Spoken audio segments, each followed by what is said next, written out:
എനിക്ക് സമയമില്ല ബെറ്റി. ടെൻഡറിന് സമയമായി. ഗുരുവായൂരിലേക്ക് പോയിക്കൊണ്ടിരിക്കുന്ന നിന്റെ കുടുംബത്തിന്റെ കാറിന് പിന്നാലെ തൊട്ടോ തൊട്ടില്ല എന്ന നിലയിൽ ഒരു പാണ്ടിലോറി ഉണ്ട്. അവരെന്റെ ഒരു ഫോൺ കോളിന് വേണ്ടി വെയിറ്റ് ചെയ്യാ. നീ പെട്ടെന്ന് തന്നെ തീരുമാനം പറയണം. അവിടുന്ന് നേരെ ടെൻഡർ നടക്കുന്ന സ്ഥലത്തേക്ക് പോകുന്നോ അതോ പോസ്റ്റ്മോർട്ടം തിയേറ്ററിലേക്ക് പോകുന്നോന്ന്. ഏതായാലും നീ ഒരു കാര്യം ഓർക്കുന്നത് നന്നായിരിക്കും. ഈ ടെൻഡർ അല്ലെങ്കിൽ അടുത്ത ടെൻഡർ കിട്ടും. പക്ഷേ നിന്റെ കാര്യം അങ്ങനെയല്ല. നിന്റെ ഫാമിലി ചത്തൊടുങ്ങിയ പിന്നൊരു തിരിച്ചു വരവില്ല. എന്ത് പറയുന്നു നീ? ഞാൻ ഫോൺ വെക്കട്ടെ? മാഡം, എന്റെ കുടുംബത്തെ ഒന്നും ചെയ്യരുത്. ഞാൻ എമൗണ്ട് പറയാം. Very good. അപ്പം നിനക്ക് ബുദ്ധിയുണ്ട്. എന്നാ പിന്നെ മോളാ എമൗണ്ട് അങ്ങ് പറഞ്ഞേക്കേ. കമോൺ, എത്രയത്? 180 കോടി. 180 കോടി? അത് വളരെ കുറവാണല്ലോ. നീ പറയുന്നത് സത്യമാണല്ലോ അല്ലേ? യജമാന ഭക്തി കൊണ്ടുള്ള തന്ത്രമൊന്നും അല്ലല്ലോ. ഇല്ല മാഡം, ഞാൻ പറഞ്ഞത് കള്ളമല്ല. ഇതാണ് quotation amount. Okay, very good and thanks a lot.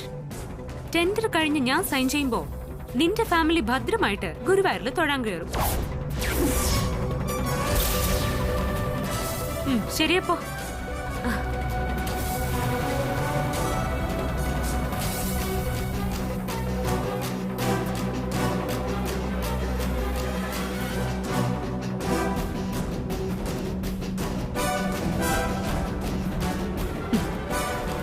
Akhilandeshwari അമ്മേ, ഈ പ്രിയങ്ക വർമ്മ കരുക്കൾ നീക്കി തുടങ്ങുക.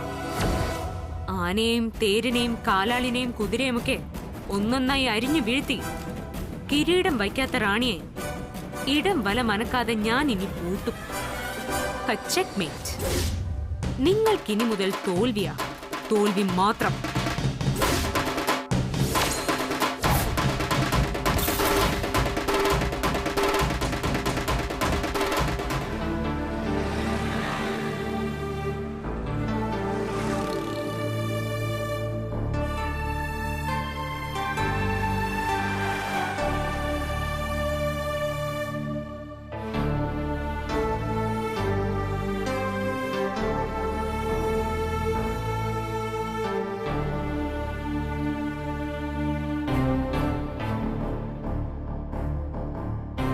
നിന്നെ എത്ര നേരം കൊണ്ട് വീട്ടിൽ കാത്തിരിക്കാന്നറിയോ?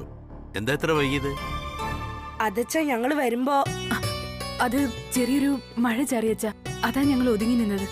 ആ, ഇന്ന് ഉച്ചയ്ക്ക് എനിക്ക് ഭക്ഷണമൊന്നും വേണ്ട. ബഷീർക്ക് താൽക്കാലികമായി ഒരു ഡ്രൈവറുടെ ജോലി ശരിയാക്കി തന്നിട്ടുണ്ട്. അതുകൊണ്ട് രാത്രി എത്താൻ ഞാൻ ചിലപ്പോൾ വൈകും. ശരിയച്ച. രണ്ടുപേരും കതവ് പൂട്ടി അകത്തിരുന്നാ മതി. ബഷീർക്ക് ഇടയ്ക്കിടയ്ക്ക് വന്നു നോക്കും. എന്തെങ്കിലും കാര്യം ഉണ്ടെങ്കിൽ ബഷീർക്കോട് പറഞ്ഞാൽ മതി. നിന്റെ സ്കൂളിന്റെ കാര്യം ഞാൻ തിരക്കുന്നുണ്ട്. ഇപ്പൊ TC ഒക്കെ ഓൺലൈനില്ല. അത് വരുത്തിക്കണമെന്ന് അപ്പുറത്തെ മാഷ് പറയുന്നത് കേട്ടു. ഇവന്റെ അഡ്മിഷൻ മാത്രം പോരാ ബഷീർക്ക, എന്റെ മോൾക്കൊരു പയ്യനെ കൂടി നോക്കണം. നിന്റെ സ്കൂളിന്റെ കാര്യം ഞാൻ തിരക്കുന്നുണ്ട്. ഇപ്പൊ TC ഒക്കെ ഓൺലൈനില്ല. അത് വരുത്തിക്കണമെന്ന് അപ്പുറത്തെ മാഷ് പറയുന്നത് കേട്ടു. ഇവന്റെ അഡ്മിഷൻ മാത്രം പോരാ ബഷീർക്ക, എന്റെ മോൾക്കൊരു പയ്യനെ കൂടി നോക്കണം. ഇന്നലെ ഞാൻ ഒരുപടി കണ്ണടച്ചിട്ടില്ല. ആ ഷൺമുഖന്റെ കാര്യം ഞാൻ പറഞ്ഞില്ലേ, എത്രയും പെട്ടെന്ന് വീട് മാറിയേ പറ്റൂ. ഒക്കെ ശരിയാക്കാം. ദാസേ, നിന്റെ മോടെ പഠിപ്പെന്താന്നാ പറഞ്ഞേ? 10ാം ക്ലാസ് വരെ പഠിച്ചു. പരീക്ഷാ സമയത്താ സുധയുടെ അമ്മയുടെ മരണം.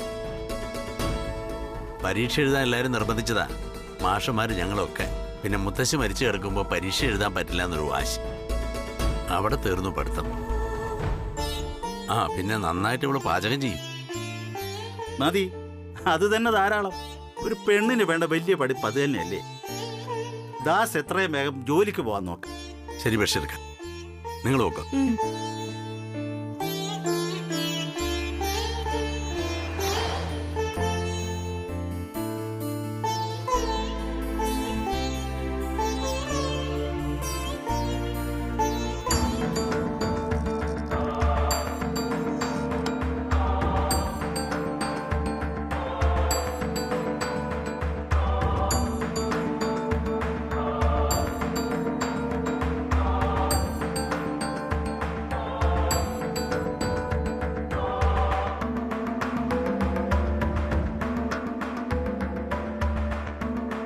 സാർ വരാൻ ലേറ്റ് ആവുന്നല്ലോ. ടെൻഡർ തുടങ്ങാൻ സമയമായി. ഇവിടെ ഇനി എന്തൊക്കെ നടക്കാൻ പോകുന്നു എന്തോ. ശ്ശോ.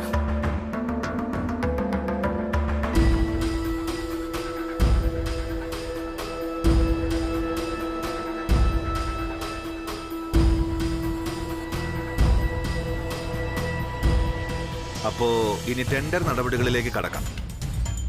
ആനന്ദ് സാർ വന്നില്ലെങ്കിൽ മിക്കവാറും ഈ ടെൻഡർ എനിക്ക് തന്നെ ആയിരിക്കും. Oh, all the best.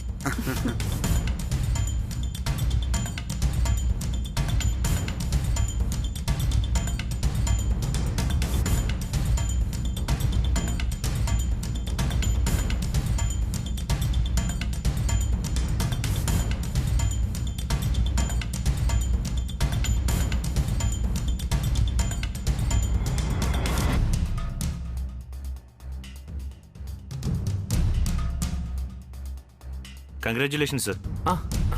Thank you. സിംഗപ്പൂരിൽ നിന്ന് എപ്പോൾ എത്തി? രാവിലെ എത്തി. Okay sir. എല്ലാവരുടെ കയ്യിൽ നിന്നും ആ കൊട്ടേഷൻ ഫയൽ എടുത്ത് സ്വീകരിക്കുക. സാർ,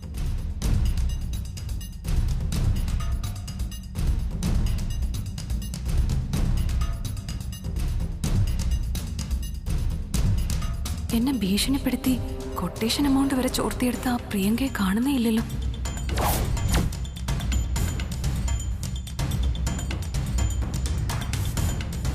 ഭഗവാനെ, എന്റെ കുടുംബത്തെ കാത്തോണേ.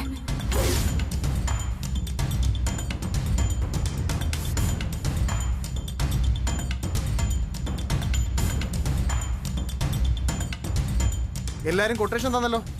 ഇനി ആരും ഇല്ലല്ലോ അല്ലേ? ഒരു കൊട്ടേഷൻ കൂടി ഉണ്ട്.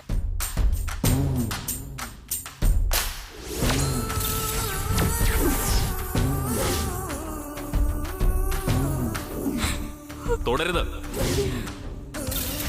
അമ്മ പറയുന്ന പെണ്ണിനെ താലി കെട്ടാന്ന് വാക്ക് കൊടുത്തോണ്ട് മാത്രമാണ് ഞാനിപ്പോ ഇങ്ങനൊരു വരന്റെ വേഷത്തിൽ ഇവിടെ ഒരുങ്ങി നിൽക്കുന്നത്. പെണ്ണിനെ അടിക്കുന്നത് അത്ര അന്തസ്സല്ലെന്ന എന്റെ വിചാരം. അല്ലെങ്കിൽ ഇതിനകം വലിച്ചെടുത്ത് പുറത്ത് കളഞ്ഞേനെ നിന്നെ ഞാൻ.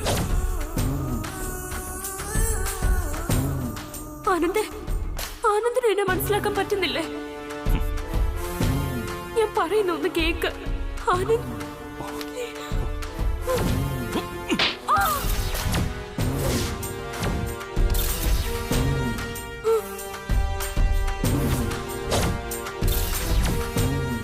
ഇനി എത്ര നാൾ കഴിഞ്ഞാലും ഞാൻ തന്നെയായിരിക്കും തൃച്ചംബരത്തെ മൂത്ത മരുമകളാകാൻ പോകുന്നത്. ഈ പ്രിയങ്ക വർമ്മയുടെ കഴുത്തിൽ ഒരാൾ താലി കെട്ടുന്നുണ്ടെങ്കിൽ അത് ഈ ആനന്ദ് തന്നെയായിരിക്കും. അതിനു വേണ്ടി വന്നാൽ എന്റെ ജീവൻ കളയാൻ വരെ ഞാൻ മടിക്കില്ല.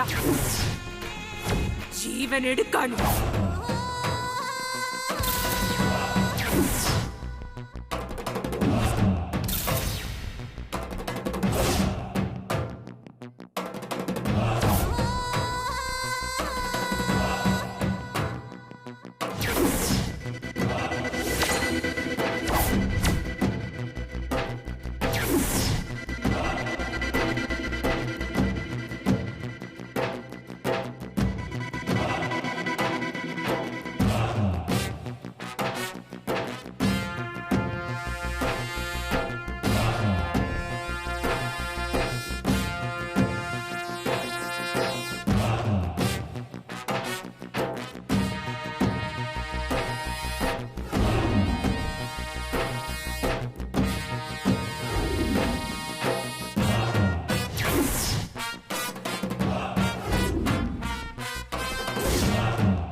ഇവിടെ വന്നിരിക്കുന്ന കൊട്ടേഷനിൽ ഏറ്റവും കുറഞ്ഞ തുക ആര് കോട്ട് ചെയ്തിരിക്കുന്നോ അവർക്കാണ് ടെൻഡർ കിട്ടുക. ഇതിന്റെ നിയമങ്ങളും നിബന്ധനകളും ഒക്കെ എല്ലാവർക്കും അറിയാലോ. അപ്പൊ പിന്നെ കൊട്ടേഷൻ അമൗണ്ട് വായിക്കാം.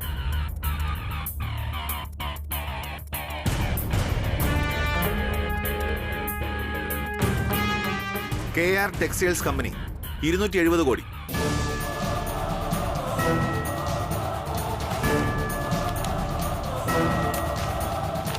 റിയൽ മൗണ്ട് ടെക്സ്റ്റൈൽസ് കമ്പനി 277 കോടി.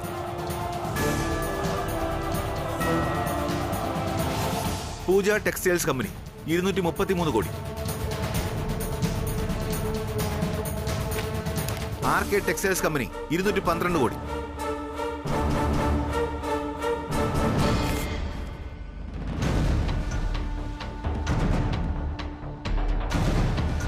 റോയൽ ടെക്സ്റ്റൈൽസ് കമ്പനി 242 കോടി. രമ്യ ടെക്സ്റ്റൈൽസ് കമ്പനി 301 കോടി.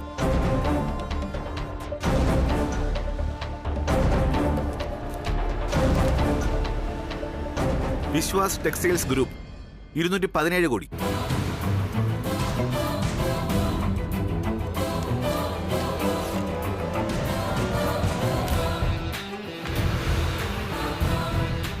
ആനന്ദ് ടെക്സ്റ്റൈൽസ് കമ്പനി 180 കോടി.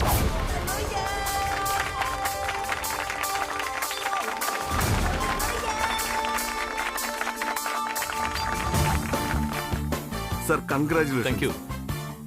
Congrat sir. ഈ ടെൻഡർ ആർക്കും വിട്ടുകൊടുക്കില്ലല്ലേ? സർ, ഇത്രയും കുറഞ്ഞ കൊട്ടേഷൻ പിടിക്കുമ്പോൾ ഒരുപാട് ലോസ് വരില്ലേ സർ? എനിക്ക് പ്രോഫിറ്റ് അല്ല പ്രധാനം, എന്നെ വിശ്വസിച്ച് വർക്ക് ചെയ്യുന്ന എംപ്ലോയീസ്, അവരിലാണ് എനിക്ക് വിശ്വാസം. എക്സ്ക്യൂസ് മീ മിസ്റ്റർ ആനന്ദ്, സന്തോഷിക്കും വരട്ടെ. ടെൻഡർ ഇനിയും കഴിഞ്ഞിട്ടില്ല. എന്റെ കമ്പനിയുടെ കൊട്ടേഷൻ എമൗണ്ട് ഇതുവരെ വായിച്ചിട്ടില്ല. അത് വായിക്കട്ടെ, അതിനുശേഷം ടെൻഡർ ആർക്കെന്ന് തീരുമാനിക്കാം. എന്നിട്ട് മതി ഈ വിജയാരവങ്ങളൊക്കെ. ആദ്യം എല്ലാവരും ഒന്നിരിക്കണം പ്ലീസ്.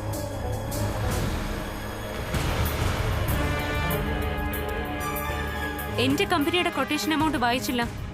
വായിക്കാം മാഡം.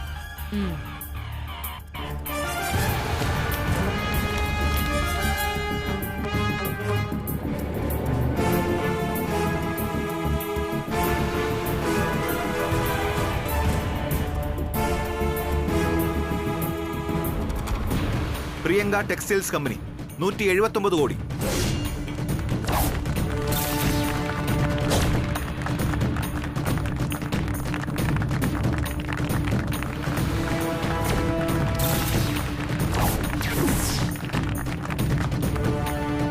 ഏറ്റവും കുറഞ്ഞ കൊട്ടേഷൻ തന്ന ആനന്ദ് ഗ്രൂപ്പ് ഓഫ് കമ്പനീസിനേക്കാൾ 1 കോടി കുറച്ച് 179 കോടിയുടെ കൊട്ടേഷൻ തന്ന പ്രിയങ്ക ടെക്സ്റ്റൈൽസ് കമ്പനിക്ക് ഈ ടെൻഡർ ഉറപ്പിക്കുന്നു.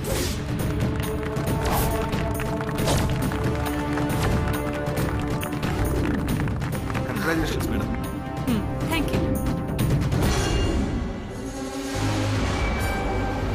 കഴിഞ്ഞ 25 കൊല്ലമായിട്ട് ആനന്ദ് ഗ്രൂപ്പ് ഓഫ് കമ്പനീസിന്റെ കയ്യിലിരുന്ന ടെൻഡറാ. ഇത് ആദ്യമായിട്ടാ ഇങ്ങനെ മറ്റൊരു കമ്പനിക്ക് ടെൻഡർ പോകുന്നത്. അതെ അതെ, അതങ്ങനെയാ. ചിലപ്പോ ആനയ്ക്കും അടി തെറ്റിന്ന് വരും. ആ, അത് തന്നെ. ബിസിനസ് അല്ലേ, ബിസിനസ്സിൽ ഇതൊക്കെ സഹജം.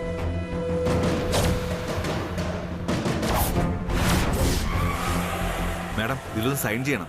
ആ,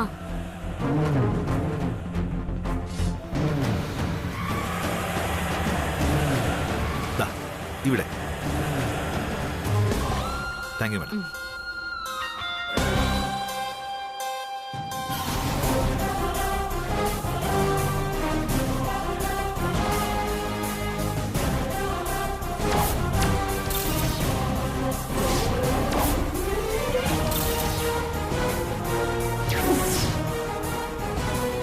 എന്ത് പറ്റി? ആനന്ദ് ഗ്രൂപ്പ് ഓഫ് കമ്പനീസിന്റെ എംഡിക്ക് മുഖത്തൊരു കഥനഭാരം. 10-20 കമ്പനികൾ വിജയകരമായി നടത്തി സൗത്ത് ഇന്ത്യയിലെ ഏറ്റവും മികച്ച ബിസിനസ്മാനുള്ള അവാർഡും വാങ്ങി പറന്നിറങ്ങിയ ആ മുഖത്തൊരു സന്തോഷമില്ലല്ലോ. ഓ, അത് ഞാനങ്ങ് മറന്നു. കഴിഞ്ഞ 25 വർഷങ്ങളായി, അതും മുത്തശ്ശന്റെ കാലം തൊട്ടേ ആനന്ദ് ഗ്രൂപ്പ് ഓഫ് കമ്പനീസിന് കിട്ടിക്കൊണ്ടിരുന്ന ടെക്സ്റ്റൈൽ ടെൻഡർ കൈവിട്ടുപോയല്ലേ? ആദ്യത്തെ തോൽവി, അതും ഒരു പെണ്ണിനോട്.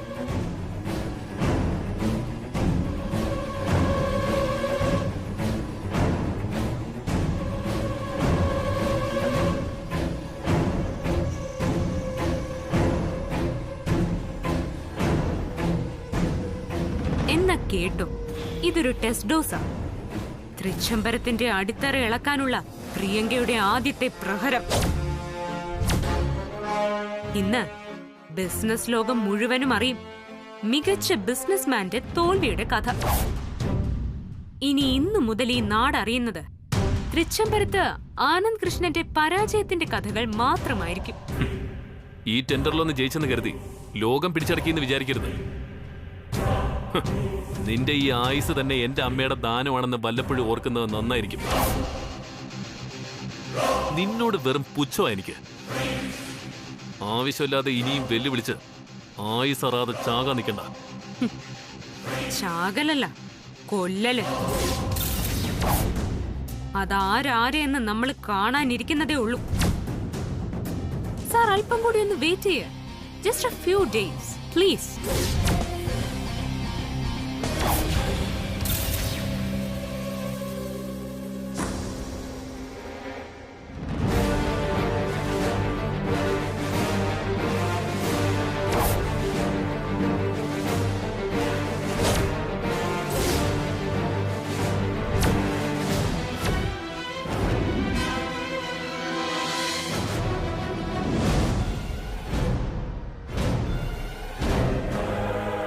സർ, ഈ ടെൻഡർ നമുക്ക് പോയതുകൊണ്ട് ഏകദേശം 180 കോടിയോളം നഷ്ടം വരും. 100 കോടി മുടക്കി വാങ്ങിയ മെഷീനറീസ് ഒക്കെ വെറുതെ ആയി പോവും. 500ഓളം എംപ്ലോയീസിന്റെ ജോലിയാണ് സർ അത് ബാധിക്കുന്നത്.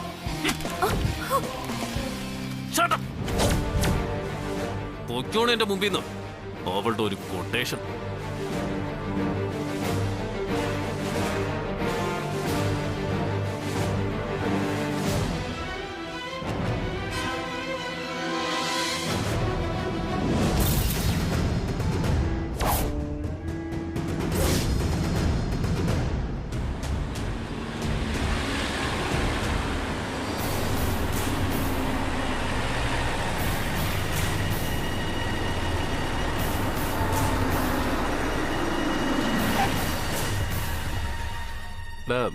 അവിടെ ഒരു നാടൻ ചായക്കടയുണ്ട്, നമുക്കൊരു ചായ കുടിച്ചാലോ?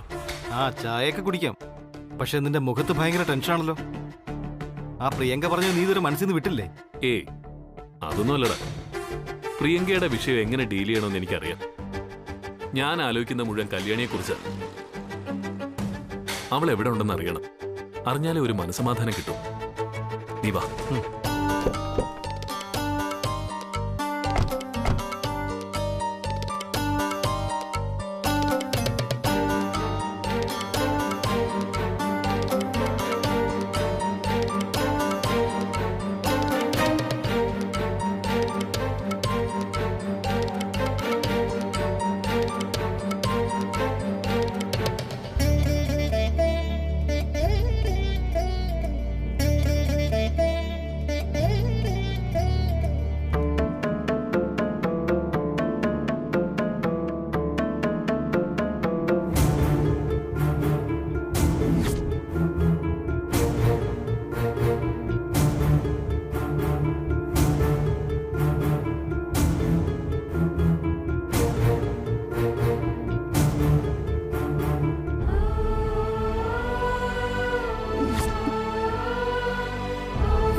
കണ്ണീന്ന് കണ്ണീര് വരുന്നില്ല.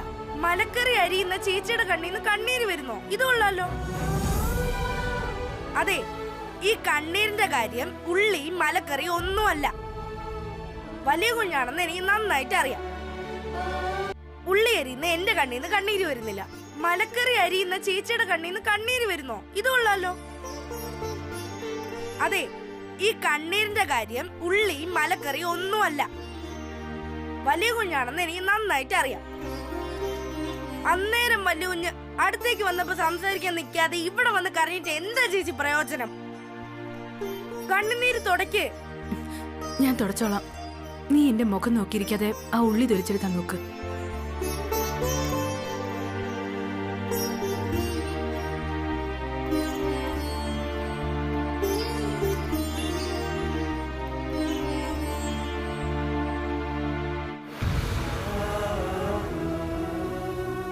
ഇപ്പോഴാലോചിക്കുമ്പോ ഭയങ്കര പറ്റായിപ്പോയി.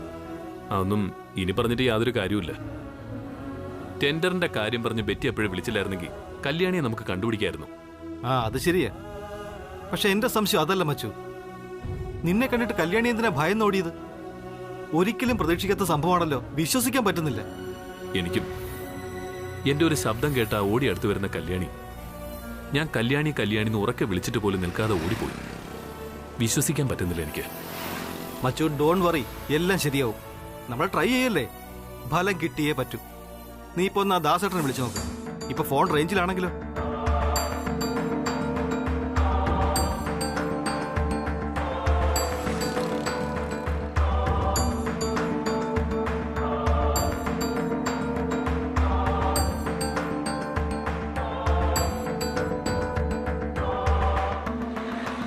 മതിയോ ചേച്ചി? ഇത്രയും മതി. ചേച്ചി, അച്ഛന്റെ ഫോണ് ഷർട്ടിൽ തന്നെ വച്ചിട്ട് പോയെന്ന് എനിക്ക് തോന്നുന്നത്.